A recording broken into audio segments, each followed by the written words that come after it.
Hello all, welcome to my channel. तो आज का जो हमारा नेक्स्ट टॉपिक है वो है वेव। प्रीवियस वीडियो में हमने जो सिंपल हार्मोनिक मोशन है उसको हमने डिस्कस कर लिया है। तो आज हम करेंगे डिस्कस वेव के बारे में। तो इसमें जो टॉपिक्स रहेंगे वो देखिए कुछ इस तरह से हैं। इन टॉपिक्स को जो है मैं आपको बताऊंगी। तो चलिए स्टार्ट करते हैं। तो सबसे पहले बात आती है कि वेव है क्या। तो वेव हमारी है disturbance that travels through a medium. एक मीडियम में से जो डिस्टरबेंस ट्रेवल करती है उसे हम बोलते हैं वेव। इसको अगर आप दूसरे तरीके से समझना चाहो तो वेव है हमारी क्या, ट्रांसफ़र ऑफ एनर्जी। तो अगर एग्ज़ाम में क्वेश्चन आए कि वेव क्या है और ऑप्शंस में आपके पास दिया हो तो वहाँ पे जो राइट ऑप्शन होगी वो होगी हमारी ट्रांसफ़र ऑफ एनर्जी। ठीक है। और इसमें क्या होता है कि जो पार्टिकल्स हैं वो अपनी मेन पोजीशन के अलोंग जो है वाइब्रेट करते हैं या फिर आप बोल सकते हैं ऑसिलेट करते हैं। तो देखिए जो पार्टिकल है उनकी दो तरह की मूवमेंट हो सकती है। एक है वो अप एंड डाउन मोशन जो है मूवमेंट कर सकते हैं, राइट। और एक है हमारी इस तरह से टू एंड फ्रो मूवमेंट। ठीक है। तो अब क्या है कि जो नेट डिस्प्लेसमेंट होती है पार्टिकल की over a one time period वो हमारी कितनी होती है, ज़ीरो के बराबर। ठीक है। क्योंकि वो क्या है, देखिए यहाँ से ऊपर जाएगा पार्टिकल, फिर नीचे आएगा, अगेन वो इसी मेन पोजीशन पे जो है आ जाएगा। तो जो नेट डिस्प्लेसमेंट है वो क्या होती है, ज़ीरो होती है। नेक्स्ट जो आपको पता होना चाहिए वेव से रिलेटेड टर्म वो है हमारी वेवलेंथ लैम्डा। अब देखिए ये जो वेव है यहाँ पे जो ये है इसे हम बोलते हैं क्रेस्ट और ये हमारा हो गया ट्रफ। ठीक है। और अब इन दोनों के बीच का जो डिस्टेंस है उसे बोला जाता है वेवलेंथ। तो यहाँ से यहाँ तक का डिस्टेंस क्या हो गया हमारा, वेवलेंथ। अगर इसकी डेफिनेशन क्या होती है, distance between two consecutive crest और ट्रफ्स। ठीक है। दो क्रेस्ट या दो ट्रफ के बीच का जो डिस्टेंस है उसे बोला जाता है वेवलेंथ। अब देखिए यहाँ से यहाँ तक जो डिस्टेंस है वो वेवलेंथ है। तो अगर हम यहाँ से यहाँ तक बोलेंगे तो वो भी क्या होगी, वेवलेंथ लैम्डा होगी। या फिर अगर हम इस पोजीशन से यहाँ तक का बोलेंगे तो क्या होगी, वेवलेंथ लैम्डा। क्योंकि इसके बाद हो क्या रहा है कि सेम वेव जो है रिपीट हो रही है हमारी। ठीक है। उसके बाद नेक्स्ट हमारा आता है टाइम पीरियड। टाइम पीरियड हमारा होता है time required to complete one oscillation या फिर वन वाइब्रेशन, जिसको कि हम डिनोट करते हैं टी से। नेक्स्ट है फ्रीक्वेंसी। तो जो फ्रीक्वेंसी है वो हमारी क्या होती है कि 1 सेकेंड में कितनी ऑसिलेशंस हुई हैं। इस तरह की जो ऑसिलेशंस हैं वो कितनी बार जो है हुई हैं 1 सेकेंड के अंदर। तो न्यू जो हमारी फ्रीक्वेंसी है वो आ जाती है रेसिप्रोकल ऑफ टाइम पीरियड और इसकी यूनिट होती है हर्ट्ज या फिर पर सेकेंड। अब नेक्स्ट जो आपको पता होना चाहिए वो है वेव नंबर। तो जो वेव नंबर होता है वो होता है हमारा रेसिप्रोकल ऑफ वेवलेंथ। तो ये आ गया देखिए 1/लैम्डा। इसको डोनेट करते हैं न्यू बार से, जो फ्रीक्वेंसी है उसके ऊपर जो है बार लगा देते हैं। इसकी यूनिट क्या आ गई, देखिए यहीं से पर मीटर। फिर है वेव वेलोसिटी। अब देखिए वेव हमारी क्या है, डिस्टर्बेंस है। तो मतलब जो पार्टिकल हैं वो अपनी जो मेन पोजीशन है उसके अलोंग ही क्या है, वाइब्रेट करते हैं। तो उनका क्या है, एक्चुअल मोशन नहीं होता। मीन्स वो यहाँ से यहाँ जाएंगे लेकिन फिर से वो इसी पोजीशन पे जो है वापस आ जाते हैं। तो क्या होता है कि दो तरह की जो है वेलोसिटी होती है वेव में। एक होती है पार्टिकल वेलोसिटी जो कि वेलोसिटी है एसोसिएटेड विथ पार्टिकल्स। सेकंड है हमारी वेव वेलोसिटी। वेव वेलोसिटी है कि जो उस वेव की एक्चुअल वेलोसिटी है। तो वो हमारी आ जाती है, देखिए जो हमारा एक रिलेशन होता है फ्रीक्वेंसी वेलोसिटी और वेवलेंथ के बीच में, वो है हमारा देखिए फ्रीक्वेंसी इक्वल्स टू c/लैम्डा। तो इसको अगर हम रीअरेंज करेंगे तो c हमारा आ जाएगा न्यू लैम्डा और c क्या है हमारी वेलोसिटी। तो देखिए वेलोसिटी को हम v से भी जो है रिप्रेजेंट कर सकते हैं। तो v हमारा आ गया लैम्डा न्यू। ठीक है। तो ये क्या है, वेव वेलोसिटी है। और नेक्स्ट है एनर्जी क्या होती है वेव की, तो वो होती है हमारी E=h न्यू, जहाँ की न्यू क्या है, फ्रीक्वेंसी है। और जो h है वो हमारा है प्लैंक्स कांस्टेंट। नेक्स्ट आपको पता होनी चाहिए डी ब्रॉगली वेव इक्वेशन। ये डी ब्रॉगली ने वेव इक्वेशन दी थी मैटर वेव के केस में। तो उन्होंने बोला था कि जो लैम्डा होती है वेवलेंथ वो हमारी आती है h/mv। mv हमारा लीनियर मोमेंटम है तो ये हमारा आ गया h/p। ये मैं आपको यहाँ इसलिए बता रही हूँ क्योंकि जब हम नेक्स्ट अभी डिस्कस करेंगे मैटर वेव तो वहाँ पे आपको इसकी इंपॉर्टेंस पता चलेगी। तो देखिए जो वेव्स हैं उनको 3 टाइप्स में जो है टोटल डिफ्रेंशिएट करते हैं 3 तरह से। इसका फर्स्ट है मैकेनिकल वेव। मैकेनिकल वेव को हम बोलते हैं इलास्टिक वेव। इनको इलास्टिक वेव इसलिए कहा जाता है क्योंकि जो मटेरियल मीडियम है उसकी इलास्टिसिटी पे जो है ये डिपेंड करती है। ठीक है, अब क्या है कि इनके लिए इंपॉर्टेंट कंडीशन है कि मीडियम चाहिए होता है प्रोपेगेशन के लिए। तो मीडियम कौन कौन से होते हैं? सॉलिड, लिक्विड और गैस होते हैं। तो क्या है, जो वेव्स जो है सॉलिड, लिक्विड और गैस में ट्रैवल करती हैं, ठीक है, जिनके लिए मीडियम रिक्वायर है, उन्हें बोला जाता है मैकेनिकल वेव। तो इसका एग्जाम्पल हमारे पास आ गया साउंड वेव। ठीक है, साउंड वेव देखिए, साउंड वेव हमारी वाटर में भी ट्रैवल करती हैं, एयर में भी ट्रैवल करती हैं, सॉलिड में भी ट्रैवल करती हैं, राइट। तो ये हमारा परफेक्ट एग्जाम्पल है इलास्टिक वेव या फिर मैकेनिकल वेव का। सेकेंड एग्जाम्पल हमारा है वाटर वेव्स। थर्ड हमारा है waves in solid and liquid. और फोर्थ है सिस्मिक वेव्स। तो देखिए, सिस्मिक वेव्स हमारी होती है वेव्स एसोसिएटेड विद अर्थक्वेक, क्योंकि जब अर्थक्वेक आता है तो जो वेव्स जनरेट होती हैं उन्हें बोला जाता है सिस्मिक वेव्स। तो जो सेकंड है वो है हमारी नॉन मैकेनिकल वेव।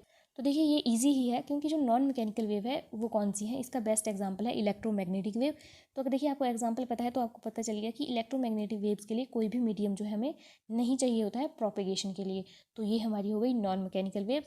और इनकी जो वेलोसिटी होती है वो होती है 3×10⁸ मीटर पर सेकेंड। इनके एग्जाम्पल हैं जैसे कि radio wave, microwave, UV wave, ultraviolet हो गया जिसका मतलब, और जैसे इंफ्रारेड वेव्स। ठीक है, ये सब क्या है, एग्जाम्पल है इलेक्ट्रोमैग्नेटिक वेव्स के। थर्ड हमारा है मैटर वेव्स। मैटर वेव्स कौन सी हुई, जो कि एसोसिएटेड है मटेरियल पार्टिकल के साथ। मतलब जो मटेरियल पार्टिकल जिसके माइक्रोस्कोपिक हमारे हो गए electron, proton, neutron, atom, molecules. और मैक्रोस्कोपिक जैसे कि ह्यूमन हो गया जब मोशन में होगा, राइट, या फिर कार मूविंग कार है, या फिर प्लैनेट्स हैं। तो इनके साथ जो वेव एसोसिएटेड है वो हो गई मैटर वेव। पर क्या होता है, देखिए मैंने आपको रिलेशन बताया था लैम्डा इक्वल्स टू h/mv। तो क्या होता है कि जो मैक्रोस्कोपिक पार्टिकल्स हैं उनका मास बहुत ज़्यादा होता है, तो उनका क्या हुआ, ऑटोमेटिकली मोमेंटम भी क्या है, ज़्यादा होता है। तो जब इनका मोमेंटम ज़्यादा है तो जो वेव लेंथ है वो रेसिप्रोकल है हमारी मोमेंटम के। तो इसलिए क्या होता है कि मैक्रोस्कोपिक पार्टिकल्स में वेव लेंथ जो है हमारी बहुत कम आती है वैल्यू। तो इसके कारण क्या है कि हमें जो है मैटर वेव्स जो है विजिबल नहीं होती।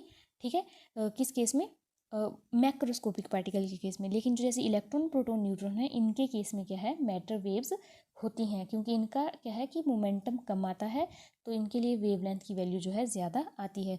अब मैंने आपको बताया था एच क्या है हमारा, प्लैंक्स कांस्टेंट। प्लैंक्स कांस्टेंट का आपको एक तो यूनिट पता होनी चाहिए, तो इसकी यूनिट होती है जूल सेकंड, और इसकी वैल्यू होती है 6.626 इंटू 10⁻⁻34 जूल सेकंड। नेक्स्ट बात आती है ट्रांसवर्स वेव्स और लॉन्गिट्यूडनल वेव्स क्या होती हैं।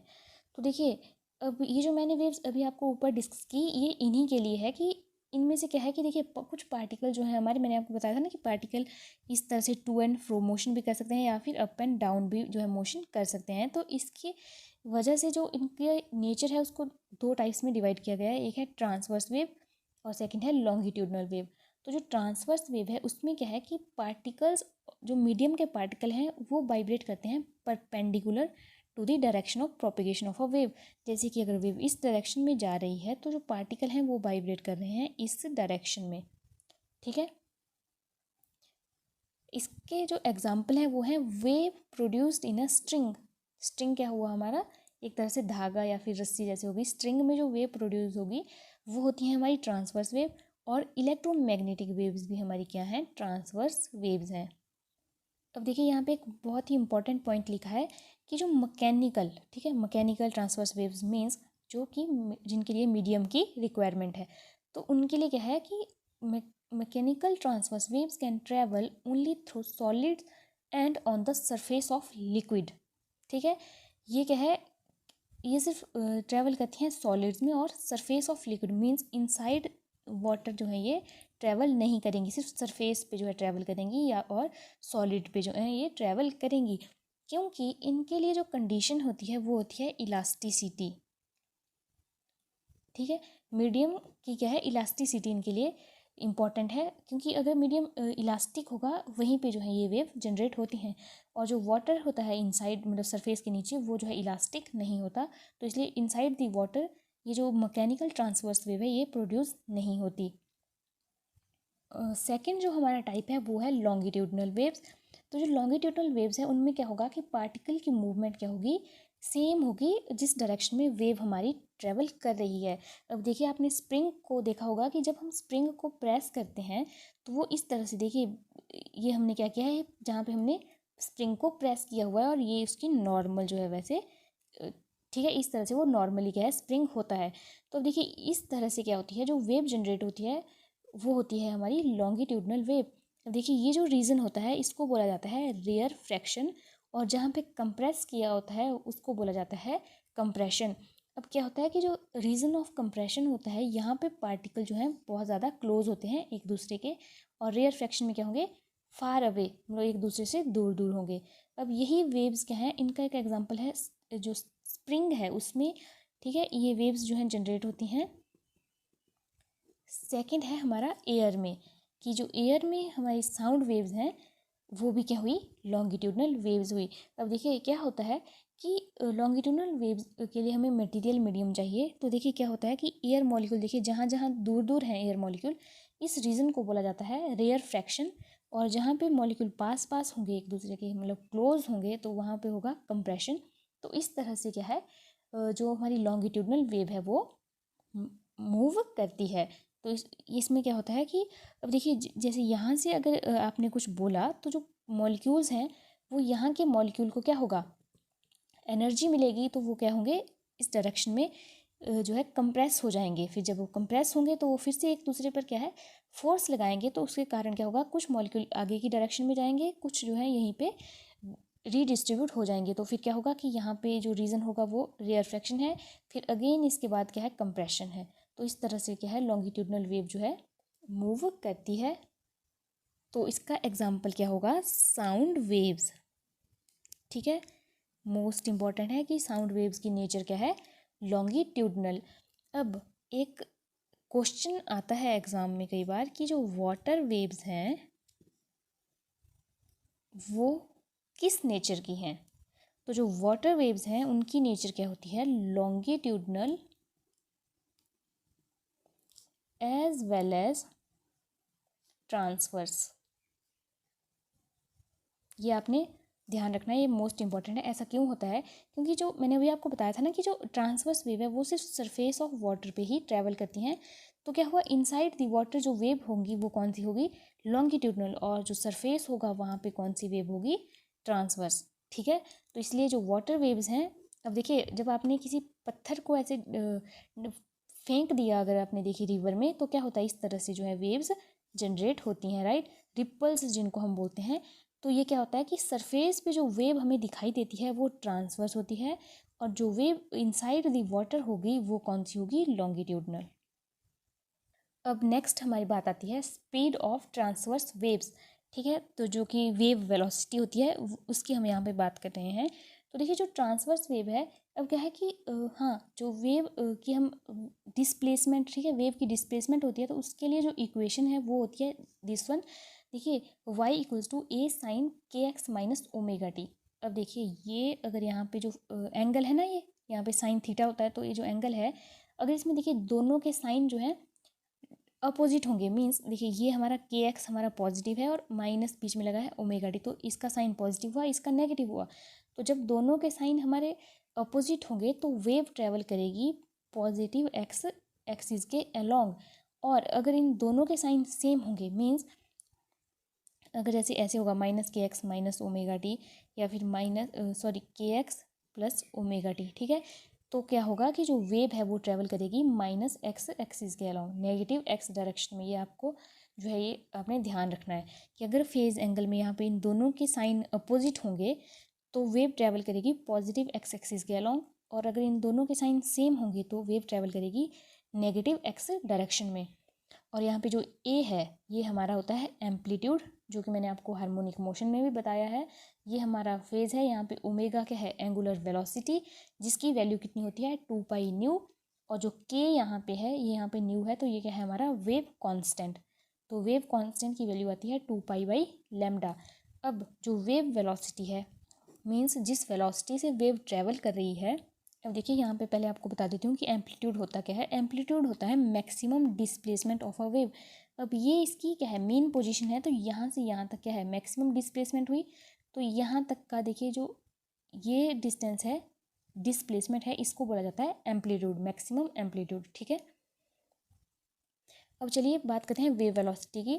तो देखिए अगर आपके पास इस तरह से इक्वेशन दी होगी तो वहाँ से अगर वेव वेलोसिटी फाइंड आउट करनी हो तो वो आती है coefficient of time upon coefficient of x.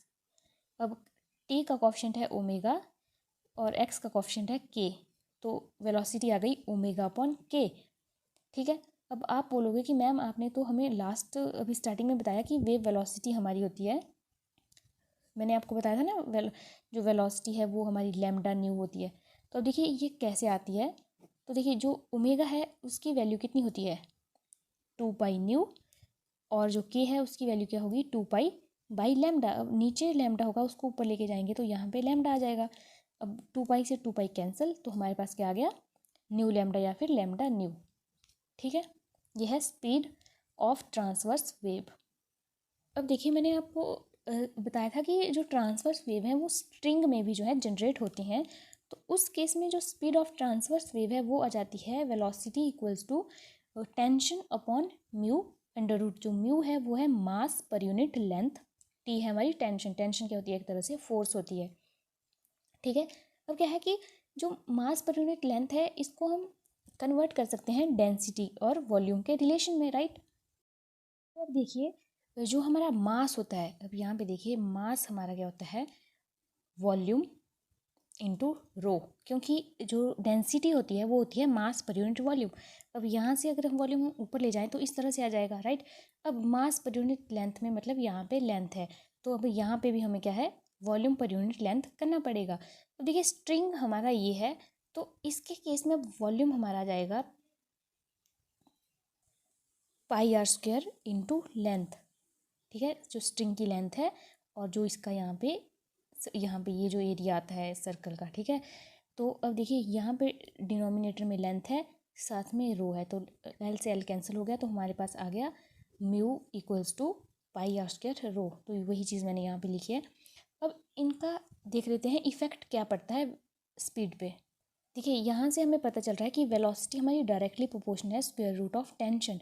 मतलब अगर स्ट्रिंग में टेंशन जो है हमारी ज़्यादा है तो वेलोसिटी भी क्या है वेव की वहाँ पे ज़्यादा होगी।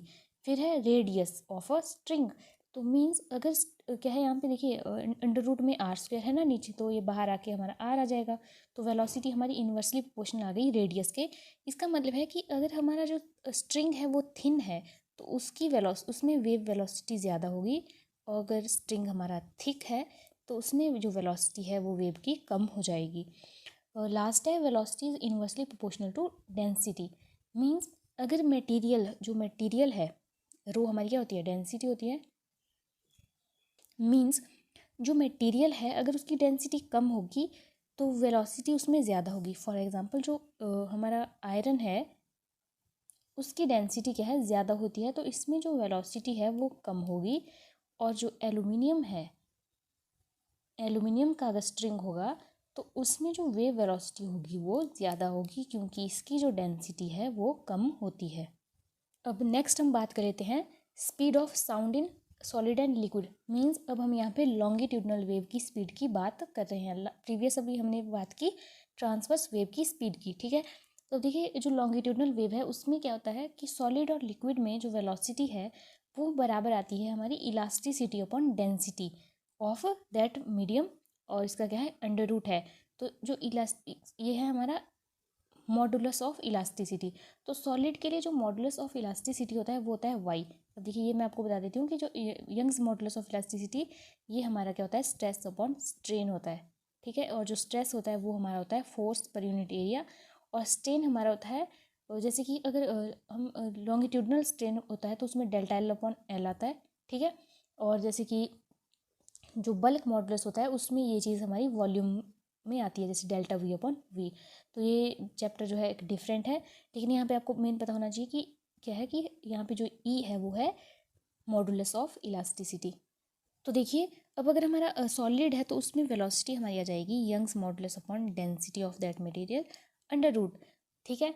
और जो लिक्विड है उसमें हम बात करते हैं बल्क मॉडुलस की, क्योंकि जो लिक्विड है उसका जो है यंग्स मॉडुलस नहीं होता, लिक्विड और गैसेस का ओनली बल्क मॉडुलस होता है, ठीक है। तो यहाँ पे जो हमारी वेलोसिटी आ जाएगी वो हमारी आ जाएगी k/ρ अंडर रूट। और अब आपको यहाँ पे मेन बात क्या याद रखनी है कि जो यंग्स मॉडुलस होता है वो ग्रेटर देन होता है बल्क मॉडुलस के। ठीक है, तो अब अगर ऐसा है तो फिर यहाँ पे देखिए वेलोसिटी डायरेक्टली प्रोपोर्शनल है ना यंग्स मॉडुलस के, तो क्या होगा कि सॉलिड में वेलोसिटी ऑफ साउंड ज़्यादा होगी एज कंपेयर टू लिक्विड। तो ये हमारा सबसे इम्पॉर्टेंट पॉइंट है क्या, कि velocity of sound is more in solid. ठीक है, सबसे ज़्यादा जो साउंड की वेलोसिटी है वो सॉलिड में ही होती है। अब देखिए हमने सॉलिड और लिक्विड देख लिया, अब देखते हैं कि साउंड की जो स्पीड है वो एयर में किन चीज़ों पे डिपेंड करती है। तो वहाँ पे हमारा आ जाता है जो यंग्स मॉडुलस था उसकी जगह हमारा आ जाता है प्रेशर। ठीक है, और डेंसिटी नीचे वैसी ही रहती है। ओके, इसको हम बोलते हैं न्यूटन्स फॉर्मूला। अब हुआ क्या था कि इस फॉर्मूला से जो वेलोसिटी है साउंड की उसकी वैल्यू जो है एक्यूरेट नहीं आ रही थी, क्योंकि जो एक्सपेरिमेंटल वैल्यू है साउंड की वो हमारी होती है 331 मीटर पर सेकेंड। ये है एक्सपेरिमेंटल वैल्यू ऑफ साउंड। ठीक है, 0 डिग्री सेल्सियस पे। तो फिर क्या हुआ कि जो लेप्लास है उन्होंने करेक्शन की इस फॉर्मूला में, उन्होंने क्या किया कि प्रेशर को मल्टीप्लाई कर दिया गामा से। गामा हमारा क्या है, पॉइजन्स रेशो, और जो पॉइजन्स रेशो है इसकी वैल्यू होती है Cp/Cv, specific heat capacity at constant pressure upon specific heat capacity at constant volume. जब इस चीज़ को यहाँ पे सब्सटीट्यूट किया तो जो वैल्यू आई हमारी वेलोसिटी की वो आई 332 मीटर पर सेकेंड, जो कि इस वैल्यू के काफ़ी क्लोज थी। ठीक है, तो इस एक्सप्रेशन को फिर जो है एक्यूरेट मान लिया गया। अब देखते हैं कि इन टर्म्स का क्या इफेक्ट पड़ता है स्पीड पे। अब देखिए जो मटेरियल है हमारा, मीन्स जो एयर है हमारी, ठीक है, वहाँ पे गैसेस होती हैं, तो क्या फ़र्क पड़ता है जो डेंसिटी है अगर एयर की उसमें वो जो है ज़्यादा कम हो जाए, या फिर जो प्रेशर है वो जो है हमारा ज़्यादा कम हो जाए, तो उसका क्या इफ़ेक्ट पड़ेगा स्पीड ऑफ साउंड पे। तो देखते हैं इसको। तो देखिए सबसे पहले बात करते हैं डेंसिटी की। तो जो वेलोसिटी है वो हमारी इन्वर्सली प्रोपोर्शनल है डेंसिटी के। मीन्स अगर हमारी डेंसिटी ऑफ एयर जो है बढ़ जाती है तो जो वेलोसिटी है साउंड की वो उस मीडियम में कम हो जाएगी। मीन्स एयर की अगर डेंसिटी इंक्रीज़ हो गई तो साउंड की जो वेलोसिटी है वो डिक्रीज़ हो जाएगी। ठीक है, अब इसका इम्पॉर्टेंट यूज़ कहाँ पे है, इसका यूज़ होता है ह्यूमिडिटी में या फिर मॉइस्चर में। मीन्स जब रेनी सीज़न होता है, रेनी सीज़न में या फिर बरसात में, जैसे कि आजकल क्या होता है कि एनवायरनमेंट में ह्यूमिडिटी बहुत ज़्यादा होती है। तो देखिए आप अगर आइडिया लगाना चाहो तो क्या होगा, देखिए जो ह्यूमिडिटी है उसका मतलब है मॉइस्चर, मीन्स वाटर मॉलिक्यूल्स या फिर वाटर वेपर्स, राइट। तो H2O की क्या है, बहुत ज़्यादा क्वांटिटी जो है एनवायरनमेंट में आ चुकी है। तो अब क्या होता है कि जो वाटर है इसका जो मास आता है वो आता है 18। ठीक है, तो क्या होता है कि इसकी डेंसिटी जो है कम होती है as compare to other gases. ठीक है, तो फिर क्या हुआ कि अगर इसकी डेंसिटी कम है तो ऑटोमेटिकली क्या हो गया, देखिए ये कम हो गई तो वेलोसिटी हमारी ऑटोमेटिकली बढ़ गई। ठीक है, तो देखिए क्या हुआ है कि मॉइस्चर से हमारी जो डेंसिटी है एयर की वो डिक्रीज़ हो गई है, कम हो गई है, तो ऑटोमेटिकली जो वेलोसिटी है वो जो है इंक्रीज़ हो गई है। तो बोला जाता है कि रेनी सीजन में जो साउंड है वो फास्ट ट्रैवल करता है। नेक्स्ट है हमारा टेम्परेचर। तो क्या होता है कि जो वेलोसिटी है वो डायरेक्टली प्रोपोर्शनल होती है टेम्परेचर के। ये क्या है हमारा टेम्परेचर। ठीक है, अब ऐसा एक्चुअली क्या है कि टेम्परेचर के बढ़ने से प्रेशर पे तो यहाँ पे कोई इफेक्ट नहीं पड़ता है, लेकिन क्या होता है कि जो डेंसिटी है उस पर इफेक्ट ज़रूर पड़ता है। अब देखिए जब टेम्परेचर बढ़ेगा तो क्या होता है कि जो मॉलिक्यूल्स हैं वो दूर दूर जो है उनके पास क्या है, एनर्जी आ गई, तो वो क्या है दूर दूर मूव करेंगे या फिर फास्ट मूव करेंगे। तो क्या हो जाता है, इसकी वजह से जो डेंसिटी है वो कम हो जाती है। अब देखिए अगेन अगर डेंसिटी हमारी कम हो गई तो वेलोसिटी हमारी ऑटोमेटिकली बढ़ गई। तो ये हमारा क्या है, रिलेशन होता है वेलोसिटी और टेम्परेचर के बीच में। मीन्स कि हॉट डे जैसे समर है उस टाइम जो है साउंड फास्ट ट्रैवल करता है as compare to winters. Next है प्रेशर का क्या इफेक्ट पड़ता है। अब देखिए ये चीज़ मैं आपको इसलिए बता रही हूँ, क्वेश्चन यहाँ से डायरेक्ट पूछ लिया जाता है। क्वेश्चन में क्या होगा कि what will be the effect of pressure on the velocity of sound in air, right. Options में होगा कि इंक्रीज करेगी, डिक्रीज करेगी, नो इफेक्ट या फिर नन ऑफ दीज। तो आपका आंसर क्या होगा? तो इसके लिए मैं जो है ये आपको बता रही हूँ। तो देखिए प्रेशर, अब देखिए वैसे तो हमारी वेलोसिटी क्या है, ये हमारा फॉर्मूला था ना कि pressure gamma P upon rho. तो इसको देख के तो लगता है कि प्रेशर इंक्रीज होगा तो वेलोसिटी ऑफ साउंड भी इंक्रीज करेगी, बट ऐसा नहीं होता, क्योंकि जो प्रेशर है, प्रेशर इफेक्ट करता है डेंसिटी को भी। क्योंकि देखिए प्रेशर जब हम इंक्रीज करेंगे मीन्स जो मॉलिक्यूल्स हैं उनको हम क्या कर रहे हैं, क्लोज कर रहे हैं एक दूसरे के, राइट। मॉलिक्यूल जब प्रेशर बढ़ेगा तो जो मॉलिक्यूल्स हैं वो पास पास आएंगे। अब मॉलिक्यूल अगर पास पास आ गए तो डेंसिटी हमारी ऑटोमेटिकली बढ़ गई, राइट। अब अगर डेंसिटी बढ़ गई तो वेलोसिटी क्या हुई, कम हो जाएगी। लेकिन अब देखिए क्या होता है कि प्रेशर बढ़ रहा है, डेंसिटी भी क्या है, बढ़ रही है, दोनों चीज़ें क्या है हमारी इंक्रीज हो रही हैं। तो ये दोनों क्या कर रही हैं, एक दूसरे के इफेक्ट को नलीफाई कर रही हैं, मतलब कैंसिल कर रही हैं। तो अगर ये दोनों एक दूसरे के इफेक्ट को कैंसिल कर रही हैं तो वेलोसिटी पे क्या है, कुछ भी इफेक्ट नहीं पड़ रहा है, तो वेलोसिटी नो चेंज। तो क्या होगा कि अगर प्रेशर हमारा बढ़ गया तो वेलोसिटी ऑफ साउंड पे कोई इफेक्ट नहीं पड़ेगा। लास्ट है फ्रीक्वेंसी, वेवलेंथ और एम्पलीट्यूड का क्या इफेक्ट पड़ता है वेलोसिटी पे, तो उनका भी कोई भी इफेक्ट नहीं पड़ता।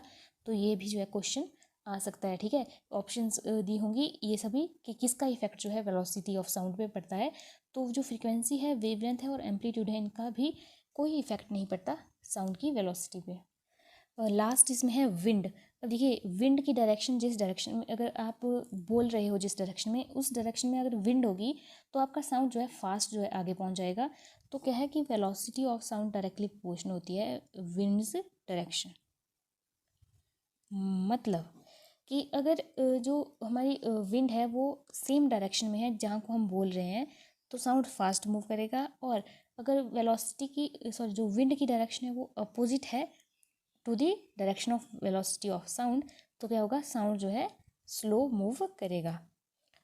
नेक्स्ट है इसमें temperature coefficient of velocity of sound. इसमें आपको क्या ध्यान रखना है कि हर एक 1 डिग्री राइज हो, अगर हम 1 डिग्री सेल्सियस जो है टेम्परेचर को रेज करेंगे तो जो साउंड की वेलोसिटी है उसमें जो है 0.61 का जो है इंक्रीज होगा, ठीक है। मतलब अगर 0 डिग्री पे हमारी वेलोसिटी है 332 मीटर पर सेकेंड, ठीक है, तो 1 डिग्री सेल्सियस पे हमारी आ जाएगी 332 प्लस 0.61। और उसी तरह से अगर हमने T डिग्री सेल्सियस इंक्रीज कर दिया टेम्परेचर तो वेलोसिटी हमारी आ जाएगी 332 प्लस 0.61 इंटू टी, ठीक है। ये चीज़ एक टर्म है। तो इस तरह से क्या है कि for every 1 degree rise in temperature the velocity of sound increases by 0.61 metre पर सेकेंड। नेक्स्ट जो मोस्ट इम्पॉर्टेंट कंसेप्ट है वो है इको। इको क्या होता है, हमारा रिफ्लेक्शन ऑफ साउंड, ठीक है। क्या होता है कि जब जैसे आप किसी कमरे में भी होते हो, जैसे जो हॉल हमारा खाली होता है तो वहाँ पे देखना क्या होता है कि जब आप कोई चीज़ बोलते हैं ना तो वो चीज़ बहुत ज़्यादा गूंजती है, आवाज़ वहाँ पे हॉल में बहुत ज़्यादा, जैसे कि अगर धीरे से भी बोलोगे तो वो भी आवाज़ जो है बहुत गूंजती है हॉल में। और जैसे कि क्या होता है कि अगर आप किसी माउंटेन पे गए हो, वहाँ पे अगर आप आवाज़ लगाते हो, कई जगह पे, हर जगह ये नहीं होता, सम प्लेसेस होते हैं ऐसे कि वहाँ पे जब आप आवाज़ लगाते हो तो क्या होता है कि कुछ टाइम बाद वही आवाज़ जो है आपको सुनाई देती है। तो उस चीज़ को बोलते हैं इको। इको क्या है, रिफ्लेक्शन है साउंड की किसी रिजिड सरफेस से। तो जैसे कि अगर ये हमारा ईयर है, ये क्या है, रिजिड बॉडी है, ठीक है, यहाँ से रिफ्लेक्ट होकर जो साउंड हमें सुनाई देता है। इसमें आपको मेन पता होना चाहिए कि एसेंशियल कंडीशन क्या है कि हमें जो है साउंड सुनाई देगा तो वह 0.1 सेकेंड का क्या है डिफरेंस होना चाहिए। मीन्स जैसे ही हमने यहाँ से कोई चीज़ बोली तो जब वो यहाँ से वापस आएगी, ठीक है, यहाँ से यहाँ तक जो भी वो टाइम लेगी वो कितना होना चाहिए, 0.1 सेकेंड से ज़्यादा होना चाहिए। अगर वो इससे पहले अगर वापस आ गई तो वो चीज़ फिर हमें सुनाई नहीं देती, क्योंकि जो हमारे ईयर हैं उनकी कैपेसिटी है कि वो उनके लिए जो हमारा साउंड है उसके बीच में डिफरेंस होना चाहिए 0.1 सेकेंड का, तभी जो है वो हमें सुनाई देगा।